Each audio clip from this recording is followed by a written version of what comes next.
This is the Zac Anesbury Show. Welcome. On today's podcast clip, we have our very first repeat guest, Bob Moore, retired but still very active in the marketing sort of space. And I see that a little bit on LinkedIn. So you're, I think, from an outsider's perspective, fairly active on LinkedIn in terms of, you post your own content or you comment on others. Is there like method behind this madness, or is there a reason you do this, or you refer to it as somewhat trolling? Well, so you obviously enjoy it. My favorite thing to do is to send like the stuff like the Napa Summit. We have a new guy running the Insights Arena at SCJ. And see, he's not going to renew the sponsorship. I know it, right? And I'm like, I'll send him stuff and say, it's a great opportunity for you. Only sponsors can come. Maybe you should renew the spot. So that's a little bit of my naughtiness. That's trolling I do. But no, it's like I will see people, one of the things that's really interesting when we were going through COVID, we were talking about going into recession. There's a lot of posting about recessions and about private label and about consumers adopting private label and all this kind of. So this is a good example of stuff that I would do. So someone would post something about how consumers were going to switch to private labels because they were going to be economically stressed. Well, I did a study at SEJ in 2015 where I looked at people that were in the Nielsen household panel continuously for 10 years. And the Great Recession in the US, 2008, 2009, happened right in the middle of the time frame we were looking at. So we thought this is a great opportunity for us to look at what happens in a recession. So we looked for exactly this phenomenon, that when the recession hit, people would switch to private labels and value brands, and we couldn't see it. We didn't see it at all. And but they were growing during this time frame, but we didn't see consumers doing it. We didn't see people switching in a big way. So we said, well, maybe it's looking at everybody is too broad a group. Let's find people that lost income, right, and see if those people switched. And what we found was those people didn't switch either. The repertoires didn't change at all from what they were doing before and after they lost income. And we looked at people who gained income, and their repertoires didn't change, right? So the quantity that they bought, the types of products they bought, the amount of private label and value brands they bought, none of it changed. So, when people are saying, well, people are going to switch, I would say, well, I have some evidence that they don't switch, right?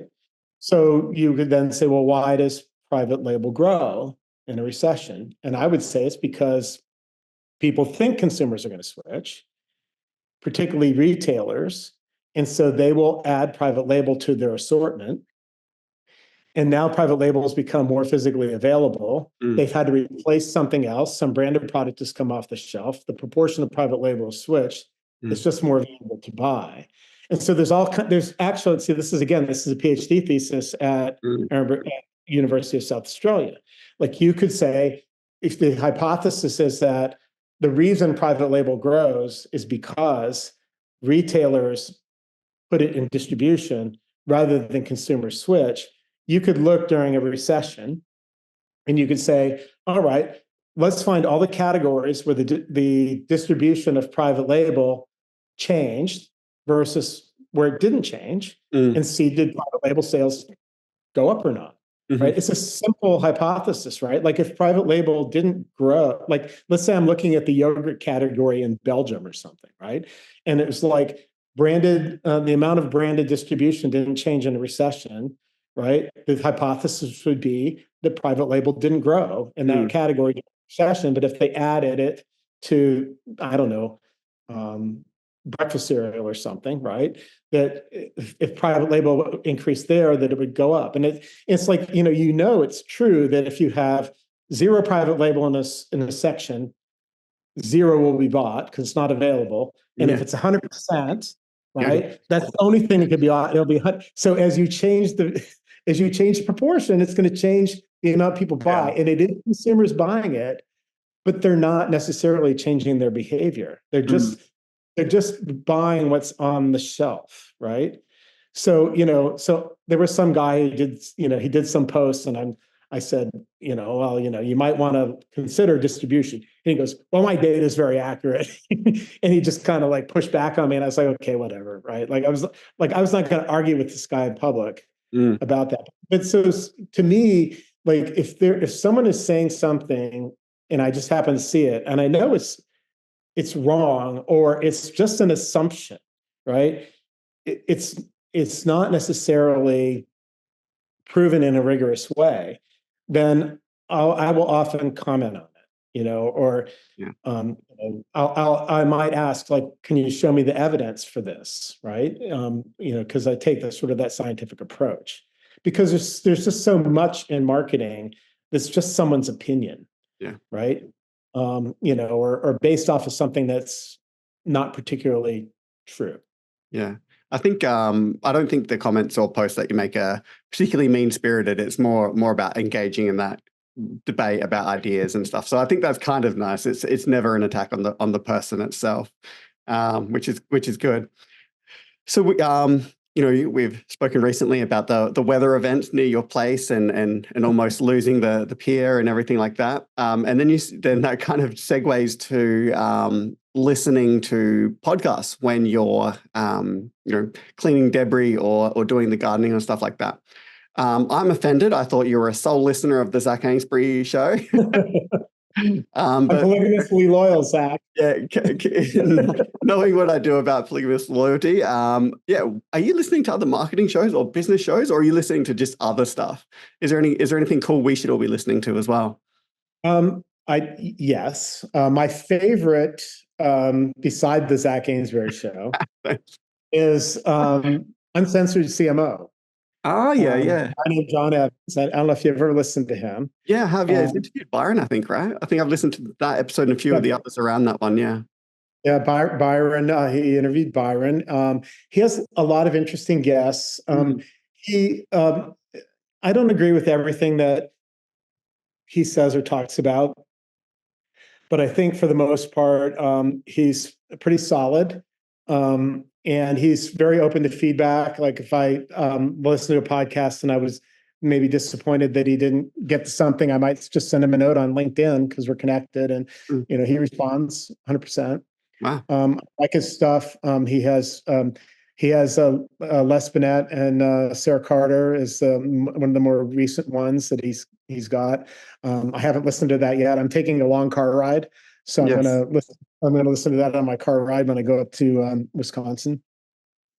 There's a German guy. I can't remember his name now, but his podcast is Mark and Craft. And again, I think he's interviewed Nicole and Byron and Jenny. Yeah. I thought that sounded familiar.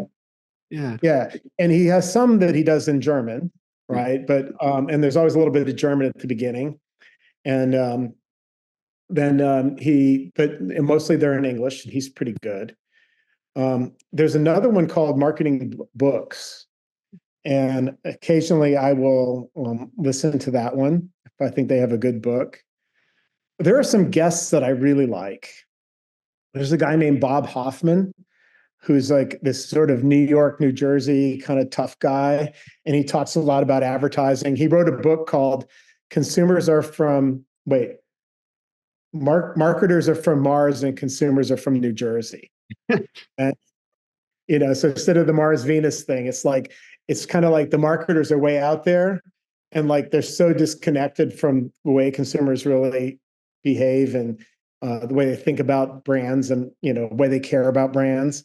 So he's very practical. He's very active in sort of criticizing sort of all the spying that Google and Facebook and these sort of big technology companies do on you and selling your information.